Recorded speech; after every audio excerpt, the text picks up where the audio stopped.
എവിടാ തന്റെ വീട്? കാളൂർ മൂപ്പൽ നായരെന്ന് കേട്ടിട്ടുണ്ടോ?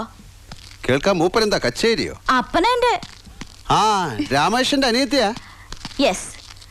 നമ്മളെ മനസ്സിലായില്ലല്ലോ. ഈ ലൊക്കേലിന് മുമ്പ് കണ്ടിട്ടില്ലല്ലോ. ഇല്ലായിരുന്നു, ഒരു 6 വർഷം. പുറത്തായിരുന്നോ? അകത്തായിരുന്നു, സെൻട്രൽ ജയിലിൽ. അകത്തോട്ട് കേറിയാട്ട്? ഇല്ല, മാഷ് പോയിക്കോ, ഞാൻ പോയിക്കോളാം. കേറാൻ. ഇന്ദുചൂടൻ. ഇന്ദുചൂടൻ അതെന്റെ പേരാ. വീട്ടിലമ്മ അച്ചു എന്ന് വിളിക്കും, നാട്ടിലും ചിലര് അച്ചു, അച്ചുവേട്ടാന്നൊക്കെ വിളിക്കും. എന്താ പേര്? ഇന്ദുചു. അച്ചുവേട്ടൻ. അതെന്റെ പേര്. ഞാൻ ചോദിച്ചത് തന്റെ പേര്. അനുരാധ. അനുരാധ? ഹേ, ആ പേരിലൊരു സിനിമാ നടി ഉണ്ടായിരുന്നല്ലോ, നല്ല കറുത്തിട്ട്. ആ അമ്മയെ എനിക്ക് ഭയങ്കര ഇഷ്ടമേ അല്ലായിരുന്നു.